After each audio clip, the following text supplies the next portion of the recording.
I think we're desperate for a win and to feel good about ourselves. I said, you feel a lot better leaving the night, but it doesn't feel much better because you didn't win. And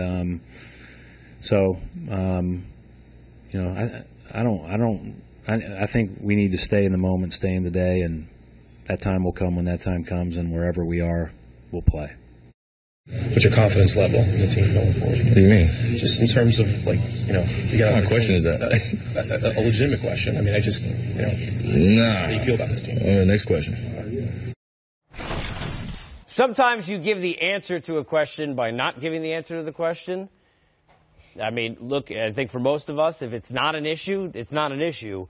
There's an issue. I mean, look, Kyrie, Morris, then, Danny's in the locker room. There were rumors about that and what's going on. I want to start with Coach because Brad Stevens, brilliant, such a good human being, working with people, X's and O's, all of that. But guess what? Now you're in Boston. The team looks like a disappointment, looks sort of dysfunctional at times. A lot of pressure right now on Brad Stevens, right? This is something new for Brad Stevens. Since he's come into the NBA, it's been a steady climb upward. He's been the golden boy coming in, draws great plays, coming out of timeouts. The team on a steady ride up, development of the young players last year, the great run with two All-Stars out, Hayward and Kyrie, yet the young guys took them to the final moment of the Eastern Conference against Cleveland. So all this has been a plus. All this has been Brad Stevens showing what a great coach he is. But now he had to face the same pressure that the team is facing. The expectation level going into the season was Boston may be the best team in the Eastern Conference. Boston will be in the finals. And now because of all the things that have gone on there, and because of the pressure of being in that favorite role, he has to deal with that as well. Not only does he have to continue to coach and teach and develop, but then he has to handle the locker room, what's going on in the locker room, handle the media, and try and keep all that calm as they lose games. Remember, when you lose one game, maybe two in a row, you're not answering negative questions for a long period of time. When you get to the fourth loss in a row, you start to say the same things over and over again, and it becomes tougher for the players. They don't want to answer tough questions. Yeah, look, when Kyrie wanted to separate from LeBron, whatever happened or didn't, wanted that opportunity to then lead, right? He's talked about, hey, thanking LeBron, understanding now how difficult that is.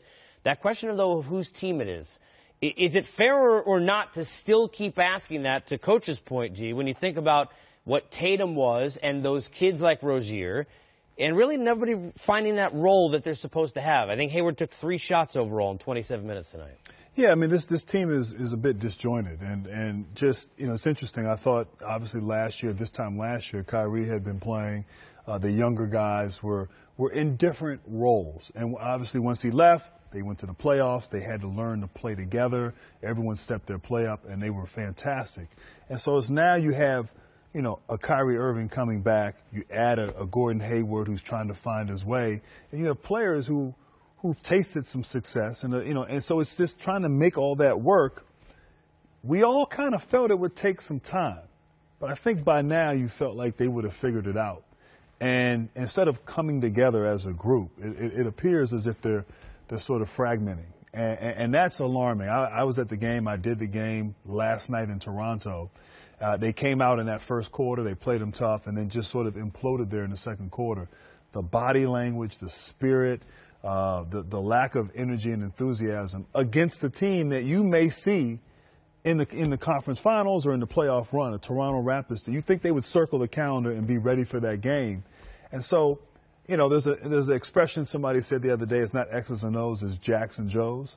And I just feel like that locker room it's not together. And they need to figure that out quickly. They need to figure it out, or if not, they won't fare well in the postseason, and that roster may look different going into next year.